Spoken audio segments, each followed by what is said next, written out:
going on, guys? Welcome back to the channel. You know who it is by now. Jimothy. Now, ladies and gents, I thought I would bring to you my top 5 rogue decks. Now, we all know what the meta is at the moment. We're seeing Tri-Brigade running riot, that's potentially looking to take over the meta. We're seeing Dragon Link, of course, which probably will still be here until we see some hits on the ban list. And we're going to see a resurgence of Drytron with the new Drytron move beta, which is just absolutely broken in my opinion. But anyway, we are not here to talk about the meta. We are here to talk about some decks that could potentially have a strong showing in the upcoming format. So let's get into it.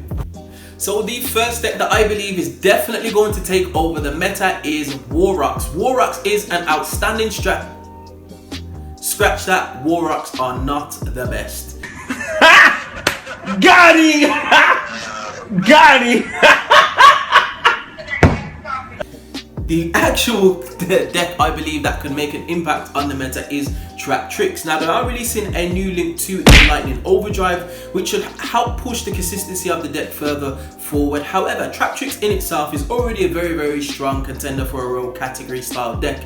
It's got some crazy recursion, it's got a brilliant grind game, it can OTK out of nowhere through Utopia Double, because a lot of their monsters are level 4 monsters, their main deck monsters, and not to mention Trap Tricks Sarah, which is just an absolute beast of a card, being able to recur resources as well as set spells and traps through special summoning monsters or activating traps and then special summoning monsters. It's just absolutely crazy, and it's definitely a powerful card that will get a bit of a boost, not to mention the possibility of the Paleozoic Link 2 being an option for the deck, which actually helps to protect some of your back row, if not all of them. So things like Lightning Storm or Harpy's Feather Duster, which basically just wipes out the whole of your back row. Having that Link 2 engraved, the new Paleozoic one that's actually out in Lightning Overdrive, will help to mitigate some of that destruction and help protect some of your back row, which is definitely an option for the deck. So definitely, in my opinion, Trap Tricks, a solid deck, a very high row contender, and something that you should kind of keep an eye on when you go to your locals.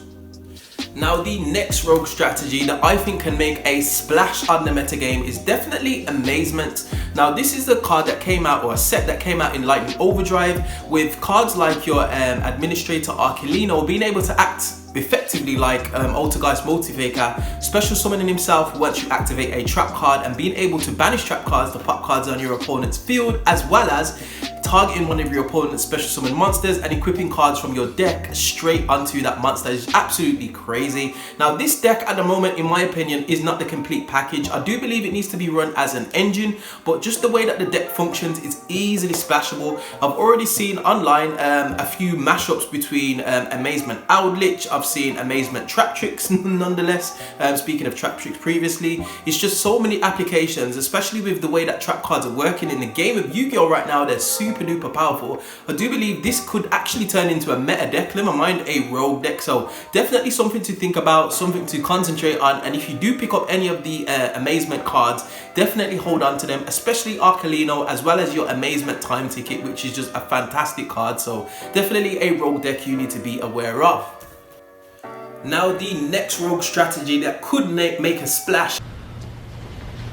That's what she said! Is Infernoids. Now, hear me out. Hear me out.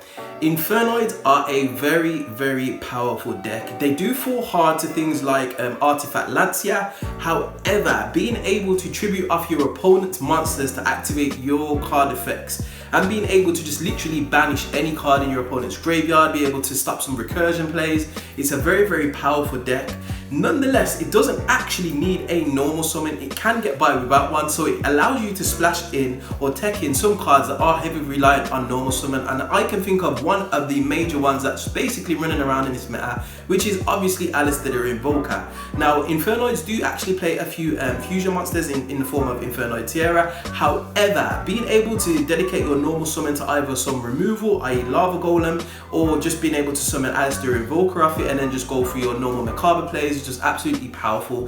This deck plays out of the graveyard, and with Core by the Grave at 1 allows you to basically recur some of your resources, be able to play a little bit unhindered. You do need to be fearful of things like DD Crow. However, this deck can play around a multitude of cards, especially with cards like Cypher Gear Gamma, which typically will allow you to be able to special summon your monsters as well as put other additional bodies on board.